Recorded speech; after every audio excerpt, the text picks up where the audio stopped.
Hi and welcome to VR Jive. I'm Johnny Gatt and today we're looking at King Kaiju from Firehorse Games.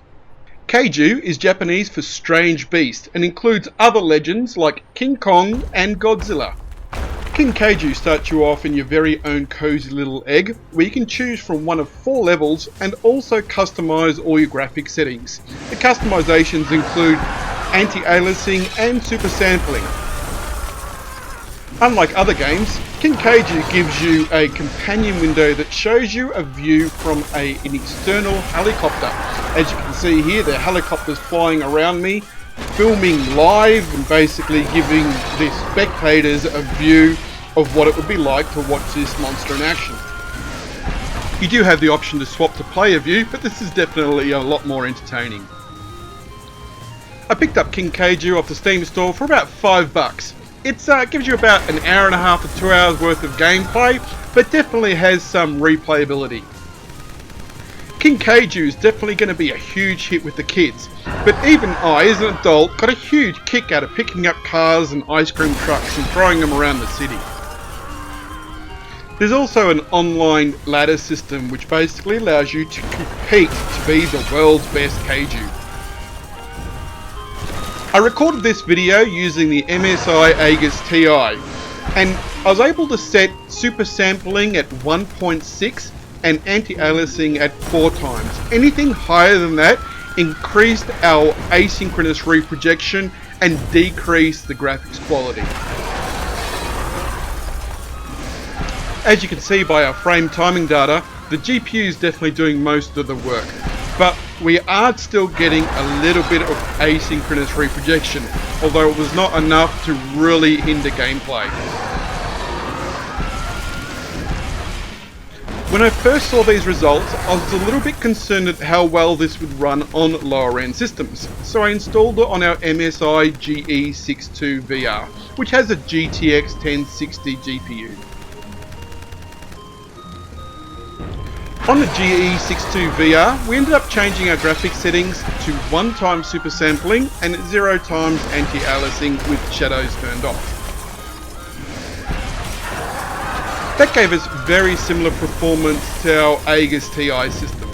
Obviously the difference is quality of graphics. The noticeable difference are the quality of the buildings, the smoothness of the edges, and also the text on the scoreboard that you can see flying around there. On the GE62 VR, it was pretty much so unreadable if you wasn't extremely close to it. So that being said, even though King Kaiju didn't look as pretty on our GTX 1060 gaming system, it was definitely more than playable.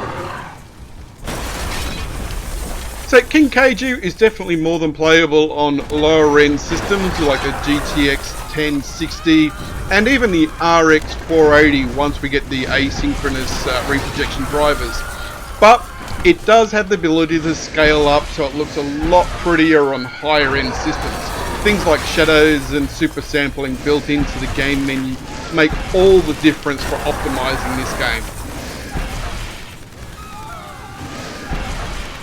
I did find myself stomping around even though it didn't actually do anything in game because your movement is controlled by your controllers. I would definitely love to see some trackers put on my feet to allow actual stomping to destroy the buildings or even kick over the buildings in the game. This is definitely going to be a favourite with the kids and also quite entertaining at parties because of this external live camera type view. You can put it up on your screen as people are stomping around and it's going to make for some very entertaining videos of friends. King Kaiju is one of the few games on Steam that's actually complete. It left early access about a month ago and I must say it actually feels complete too. It's very well polished, all the settings that are necessary are there. It was very stable, I had no compatibility or graphics problems on any of the systems I tested it on. It's definitely a worthwhile purchase at only $5 in the Steam store. King Kaiju gave me an hour or so of entertainment. But I think I'm going to get a lot more fun out of actually watching other people play this game than I ever got out of playing it myself.